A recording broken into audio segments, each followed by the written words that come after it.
Hello everyone, Rahul Mishra नाम है हमारा। और आज के इस वीडियो में हम लोग 9 से लेकर 14 सितंबर तक की बैंकिंग एंड फाइनेंशियल अवेयरनेस यहाँ पर डिस्कस करने जा रहे हैं। अपने पिछले वीडियोस में हम लोगों ने 8 सितंबर तक की banking and financial awareness discuss कर ली है। अगर आप लोगों ने नहीं देखा तो एक प्रॉपर प्लेलिस्ट बना दी गई जहाँ पर हम लोग वीकली बेसिस पर banking and financial awareness discuss करते हैं। वहाँ पर जाकर आप लोग पिछले सारे वीडियोज को देख सकते हैं। और इस वीडियो के नीचे डिस्क्रिप्शन में ऐप का लिंक दिया गया है। ठीक है, जो लोग नए हैं, जिन लोगों ने ऐप को डाउनलोड नहीं किया, ऐप के लिंक पर जाइए और प्ले स्टोर से उस ऐप को आप लोग डाउनलोड करिए। और जिन लोगों ने ऐप को डाउनलोड कर लिया है और अभी तक रेट और रिव्यू नहीं किया, उन लोगों से रिक्वेस्ट है कि आप लोग प्ले स्टोर में जाकर ऐप को रेट और रिव्यू जरूर करें। और जो भी हमारे वीडियोस आते हैं, इसकी सबकी पीडीएफ आप लोगों को प्रोवाइड कराई जाती है। कई सारे लोग कमेंट सेक्शन में बोलते हैं कि सर पीडीएफ कहाँ मिलेगी, कहाँ मिलेगी। तो उन लोगों के लिए बता दिया जाए कि जो ऐप है हमारा, उसके स्टोर टैब में आप लोगों को मंथली बेसिस पर सारी की सारी PDF banking and financial awareness की मिल जाएंगी। ऐप को आप लोग डाउनलोड करिए और इस वीडियो के नीचे डिस्क्रिप्शन में पर्टिकुलर मंथ का लिंक भी दिया गया है, जहां से आप लोग डायरेक्टली जाकर पीडीएफ को परचेज कर सकते हैं। ठीक है ना। तो जनवरी से लेकर अगस्त तक की पीडीएफ अभी अवेलेबल है। आप लोगों को अगर परचेज करना है रिवीजन पर्पज के लिए, तो आप लोग जाकर वहां पर परचेज कर सकते हैं। और जिन लोगों ने ऐप को डाउनलोड कर लिया है, वो लोग भाई जाकर आप लोग ऐप को रेट और रिव्यू करो, इसमें कंजूसी ना करो। ठीक ना। जितने व्यूज आते हैं ना, उतने रेट एंड रिव्यू नहीं हुए हैं। तो आप लोग अगर जो लोग भी देखते हो ना, कम से कम इतना तो करो यार, इसमें आप लोगों के पैसे नहीं लगने वाले हैं। इसके लिए भी ना, मतलब इतनी रिक्वेस्ट आप लोग करवा दोगे कि ऐसा लगे कि साला भीख मांगना पड़ रहा है। जिस चीज़ में पैसे नहीं लगे, थोड़ा सा लेजीनेस कम करो और जाकर आप लोग वहाँ पर रेट एंड रिव्यू करो। जरूरी होता है कहीं ना कहीं सारी चीज़ें हमारे लिए भी, खुद को मोटिवेटेड रखने के लिए। जैसे आप लोगों को मोटिवेशन की जरूरत होती है, उसी प्रकार मुझे भी मोटिवेशन की जरूरत होती है। मैं अगर इतनी मेहनत कर रहा हूँ और उसका प्रॉपर आउटपुट मुझे नहीं मिलेगा, मेरा हौसला अफजाई नहीं होगा, ठीक है ना, तो कहीं ना कहीं मुझे लगेगा यार क्या मतलब है, मतलब लोग देख कर चले जा रहे हैं और ये सारी चीज़ें हो ही नहीं रही हैं। तो कहीं ना कहीं जरूरी होती है सारी चीज़ें। ठीक ना। क्योंकि इतना क्वालिटी कंटेंट आप लोगों को फ्री ऑफ कॉस्ट प्रोवाइड किया जा रहा है वीडियो के फॉर्मेट में, तो आप लोगों को भी कुछ जिम्मेदारी बनती है कि कहीं ना कहीं आप लोग मोटिवेट करिए। और इसमें कुछ लगना नहीं है आपका। ठीक ना। अगर फाइनेंशियली कुछ पैसे कुछ नहीं लगने, मॉनेटरी कुछ लॉस आपका नहीं हो रहा, तो ये तो कर ही सकते हो और इतना करो आप लोग। ठीक है। चलिए, आज की वीडियो का पहला क्वेश्चन हमारे स्क्रीन पर, और इसमें क्या बोला गया है, Which payment bank has recently signed an MOU with LIC Housing Finance to provide home loans?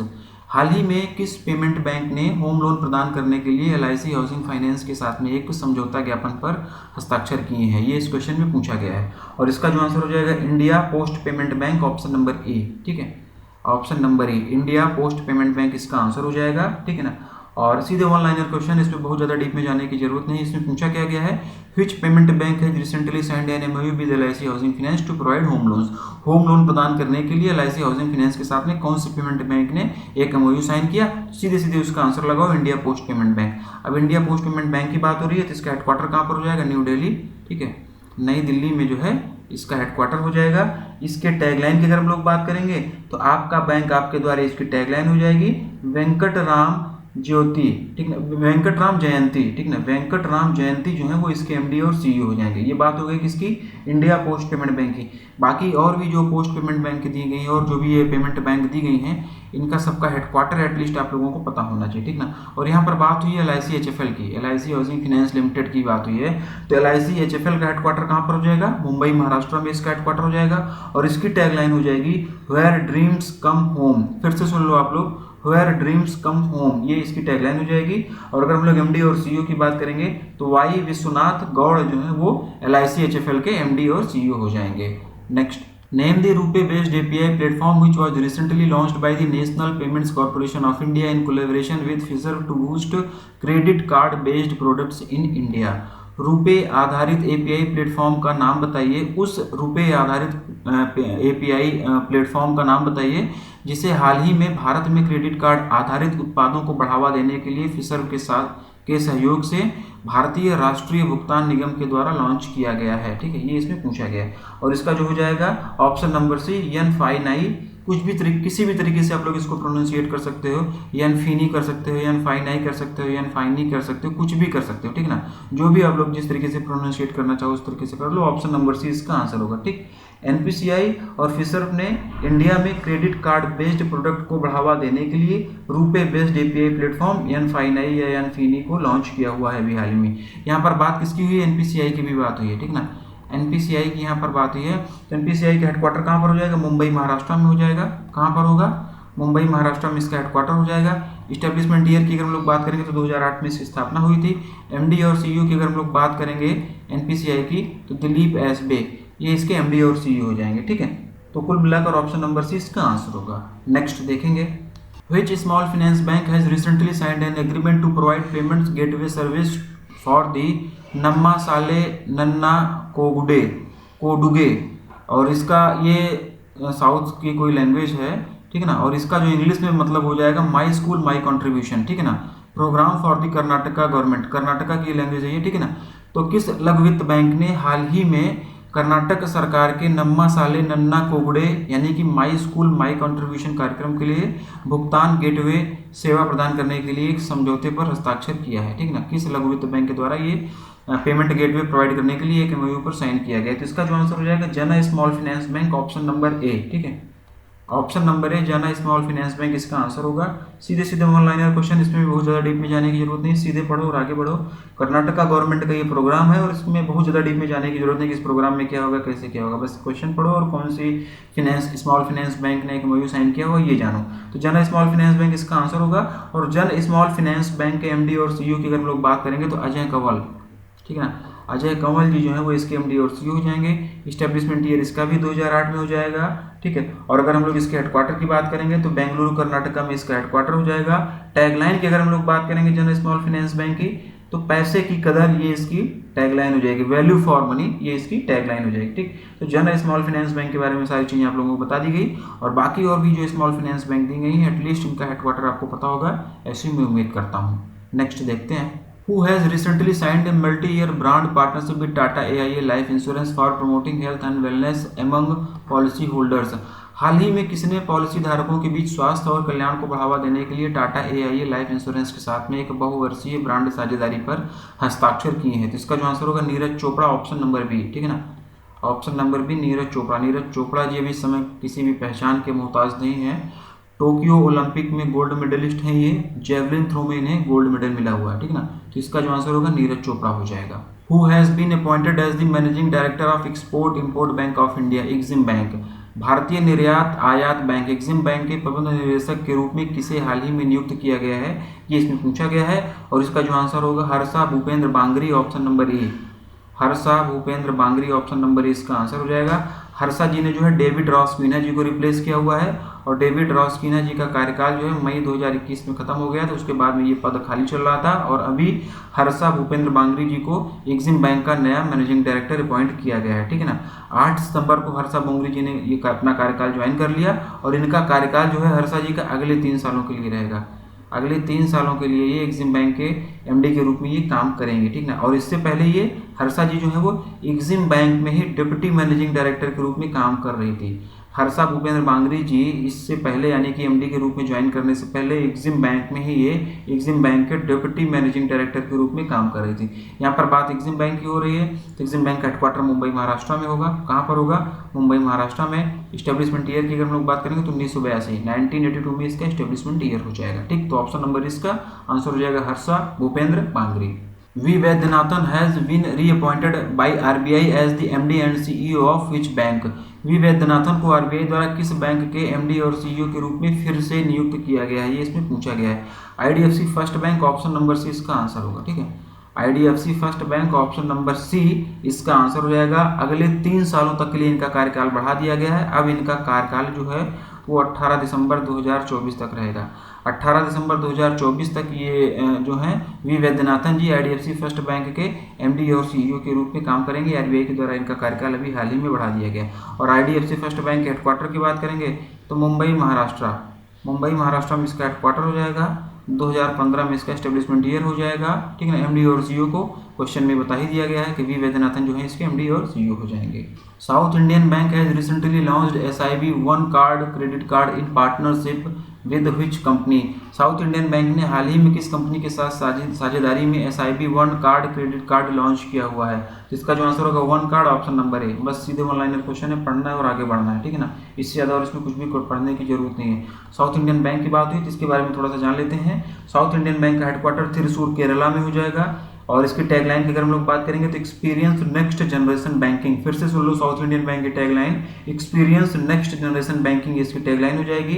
MD और सीईओ की अगर हम लोग बात करेंगे तो मुरली रामकृष्णन ये इसके एमडी हो जाएंगे, किसके? साउथ इंडियन बैंक के, ठीक। तो ऑप्शन नंबर ए इसका आंसर हो जाएगा one card. Name the digital banking platform which has recently been launched by the bank of Baroda to offer all banking services on a single platform replacing M connect plus. उस digital banking platform का नाम बताइए जिसे हाल ही में bank of Baroda द्वारा M connect plus की जगह पर एक ही प्लेटफॉर्म पर सभी बैंकिंग सेवाओं की पेशकश करने के लिए लॉन्च किया गया था। आसान भाषा में समझ लेते हैं। इसमें यह पूछा गया है कि बैंक ऑफ बड़ौदा के द्वारा भी जो बैंक ऑफ बड़ौदा का मोबाइल ऐप था एम कनेक्ट प्लस, उसको रिप्लेस करके कौन सा मोबाइल ऐप लॉन्च किया गया है जिसके माध्यम से सारी बैंकिंग सेवाएं एक ही प्लेटफॉर्म पर प्रोवाइड की जाएंगी। तो इसका जो आंसर हो जाएगा BOB world, option number B. ठीक है, क्या होगा? BOB world, BOB world option number B इसका आंसर हो जाएगा। एम कनेक्ट प्लस को रिप्लेस करके ये बीओबी वर्ड जो है लॉन्च किया गया है बैंक ऑफ बड़ौदा के द्वारा। ठीक है, बस, और इसमें और कुछ भी नहीं पढ़ना है। तो बैंक ऑफ बड़ौदा की बात यहाँ पर हो रही है, तो बैंक ऑफ बड़ौदा का हेडक्वार्टर गुजरात में हो जाए, बड़ोदरा गुजरात में इसका हेडक्वार्टर हो जाएगा। इंडियाज इंटरनेशनल बैंक, ये इसकी टैगलाइन हो जाएगी। संजीव चड्ढा इसके एमडी और सीईओ हो जाएंगे। 20 जुलाई तो 1908, 20th ऑफ जुलाई 1908, ठीक है ना, 20th ऑफ जुलाई 1908 में इसका एस्टेब्लिशमेंट ईयर हुआ था, और 19 जुलाई 1969 में जो है ये नेशनलाइज हो गई थी। ठीक, तो बैंक ऑफ बड़ौदा इसका आंसर जो होगा BOB world, option number B. आगे बढ़ेंगे। Which bank has recently launched a POS device named Wise POS Go in collaboration with M-Swipe Technologies for MSMEs? किस बैंक ने हाल ही में MSMEs के लिए M-Swipe Technologies के सहयोग से Wise POS Go नाम से एक POS डिवाइस लॉन्च किया हुआ है? तो इसका जो आंसर होगा Karnataka bank, option number D. Karnataka bank, option number D इसका आंसर हो जाएगा। वन लाइनर क्वेश्चन ये भी है। कर्नाटका बैंक के हेडक्वार्टर की बात करेंगे तो बेंगलुरु कर्नाटका में इसका हेडक्वार्टर हो जाएगा। महाबलेश्वर एमएस ये जो है इसके एमडी और सी हो जाएंगे। किसके? कर्नाटका बैंक के। कर्नाटका बैंक के बारे में मैंने बता दिया, बाकी और जो भी बैंक है इनके बारे में आपको पता होना चाहिए। आगे बढ़ते हैं। Which bank has recently been delisted by the RBI from its prompt corrective action PCA restrictions framework? RBI ने हाल ही में किस बैंक को अपने त्वरित सुधारात्मक कार्यवाही PCA के प्रतिबंध ढांचे से हटा दिया है? इसमें ये पूछा गया है कि अभी RBI ने कौन सी बैंक को PCA फ्रेमवर्क से हटा दिया है। ठीक है, तो इसका जो आंसर होगा यूको बैंक, ऑप्शन नंबर ए। ऑप्शन नंबर ए यूको बैंक इसका आंसर हो जाएगा। और अभी वर्तमान में PCA फ्रेमवर्क में केवल और केवल 2 बैंक हैं। कौन कौन सी बैंक है? इसमें से पहली बैंक है इंडियन ओवरसीज बैंक, और दूसरी बैंक है सेंट्रल बैंक ऑफ इंडिया। ये ऑप्शन में ही दिया गया, ठीक है ना। तो केवल और केवल 2 ही बैंक इसमें RBI के द्वारा PCA फ्रेमवर्क में रखी गई हैं। पहली है इंडियन ओवरसीज बैंक, दूसरी है सेंट्रल बैंक ऑफ इंडिया। और लगभग 4 साल के बाद में यूको बैंक से जो है ये यूको बैंक को PCA फ्रेमवर्क से बाहर किया गया है। 4 साल के बाद में यूको बैंक को PCA रिस्ट्रिक्शन से बाहर किया गया। PCA क्या होता है ना, तो PCA यानी कि प्रॉम्प्ट करेक्टिव एक्शन, इसका फुल फॉर्म आप लोगों को पता होना चाहिए। और RBI के द्वारा इस PCA को 2002 में जो है इंट्रोड्यूस किया गया था। 2002 में RBI के द्वारा इसे इंट्रोड्यूस किया गया था। उसके बाद 2017 में इसे फिर से अमेंडमेंट किया गया, इसमें रिवीजन किया गया, और ये उसके बाद से बैंक के NPA को डील करने लगा। NPA यानी कि नॉन परफॉर्मिंग एसेट्स, ये आपको पता होगा। नॉन परफॉर्मिंग एसेट्स क्या होता है ये आप लोग कमेंट कर बताओ, ठीक है। और यहाँ पर बात हुई थी यूको बैंक की, तो यूको बैंक का हेडक्वार्टर कहाँ पर हो जाएगा? कोलकाता वेस्ट बंगाल। कोलकाता वेस्ट बंगाल में इसका हेडक्वार्टर हो जाएगा। ऑनर्स योर ट्रस्ट, ये इसकी टैगलाइन हो जाएगी। क्या हो जाएगी? Honours your trust. Atul Kumar Goyal ये इसके MD और CEO हो जाएंगे। अतुल कुमार गोयल ये जो है यूको बैंक के MD और CEO हो जाएंगे। यूको बैंक के बारे में मैंने बता दिया। बाकी इन बैंकों के बारे में अगर आपको पता है तो कमेंट करो, और नहीं पता है तो पता करने की कोशिश करो, ठीक है। पता तो ये सारी चीज़ें आप लोगों को होनी ही चाहिए। Name the fintech company which has recently partnered with SBM Bank India to offer an overdraft facility to MSMEs. उस फिनटेक कंपनी का नाम बताइए जिसे हाल ही में MSMEs को ओवरड्राफ्ट सुविधा प्रदान करने के लिए SBM बैंक इंडिया के साथ साझेदारी की है। फिर से सुन लो आप लोग, उस फिनटेक कंपनी का नाम बताना है जिसने हाल ही में MSMEs को ओवरड्राफ्ट फैसिलिटी प्रोवाइड करने के लिए SBM बैंक ऑफ इंडिया के साथ में साझेदारी की है। तो इसका जो आंसर होगा lending card, option number B. Landing card, option number B इसका आंसर होगा। बस वन लाइनर क्वेश्चन है, पढ़ना है और आगे बढ़ना है। Satyajit Tripathi has been recently appointed as the chairman cum managing director of which insurance company? Satyajit Tripathi को हाल ही में किस बीमा कंपनी के साथ प्रबंध निदेशक के रूप में नियुक्त किया गया है? तो इसका जो आंसर होगा united India insurance company limited, option number B. Option number B, united India insurance company limited, option number B जो है ये इसका आंसर हो जाएगा। और इन्होंने गिरीश राधाकृष्णन जी को सक्सीड किया हुआ है। यूनाइटेड इंडिया इंश्योरेंस कंपनी के हेडक्वार्टर की अगर हम लोग बात करेंगे तो इसका हेडक्वार्टर जो है ये चेन्नई तमिलनाडु में हो जाएगा। कहाँ पर हो जाएगा? चेन्नई तमिलनाडु में। इसका मैंने बता दिया। बाकी और जो भी ये इंश्योरेंस कंपनीज दी गई हैं इनका सबका हेडक्वार्टर आप लोगों को पता होनी चाहिए। ठीक, अगला और लास्ट क्वेश्चन देखेंगे हम लोग इस वीडियो का। विच payment bank has recently enabled India's first FASTag based metro parking facility in partnership with Delhi metro rail corporation? किस पेमेंट बैंक ने हाल ही में दिल्ली मेट्रो रेल कॉर्पोरेशन के साथ साझेदारी में भारत की पहली फास्टैग आधारित मेट्रो पार्किंग सुविधा को सक्षम किया है? ये इसमें पूछा गया और इसका जो आंसर होगा Paytm payments bank, option number C. Option number C Paytm payment bank, option number C इसका आंसर हो जाएगा। पेटीएम पेमेंट्स बैंक्स ने दिल्ली मेट्रो के साथ में मिलकर इंडिया की पहली फास्टैग बेस्ड मेट्रो पार्किंग की शुरुआत की है। दिल्ली के कश्मीरी गेट मेट्रो स्टेशन पर यह सुविधा शुरू की गई है। पेटीएम पेमेंट बैंक इसका आंसर होगा। हेडक्वार्टर इसका कहाँ पर हो जाएगा पेटीएम पेमेंट बैंक का? नोएडा यूपी में इसका हेडक्वार्टर हो जाएगा। और एमडी और सीईओ की अगर हम लोग बात करेंगे इसके तो सतीश गुप्ता ये जो है इसके एमडी और सीईओ हो जाएंगे। ठीक, पेटीएम पेमेंट बैंक हेडक्वार्टर मैंने बता दिया। बाकी और ये जो भी पेमेंट बैंक वगैरह दी गई हैं इनका हेडक्वार्टर एटलीस्ट आप लोगों को पता होना चाहिए। ठीक, तो आज का वीडियो बस हम लोग यहीं पर खत्म करेंगे। आज हम लोगों ने 14 तक की banking and financial awareness discuss कर ली। अब सितंबर में कहीं पर कुछ भी पेंडिंग नहीं पड़ा हुआ है। आने वाले टाइम पर हम लोग जो है आरबीआई कहता है कि 2-4-10 वीडियोस देखेंगे, टाइम मिलता है जितना उतना हम लोग इसको कवर करने की कोशिश करेंगे। साथ ही साथ में लोन अमाउंट जीडीपी प्रोडिक्शन की वीडियोस पर मैं काम कर रहा हूँ। अगर चीज़ें हो जाती हैं तो वो भी आप लोगों को सारी चीज़ें प्रोवाइड की जाएंगी। मिलते हैं अपने अगले वीडियो में। Thank you.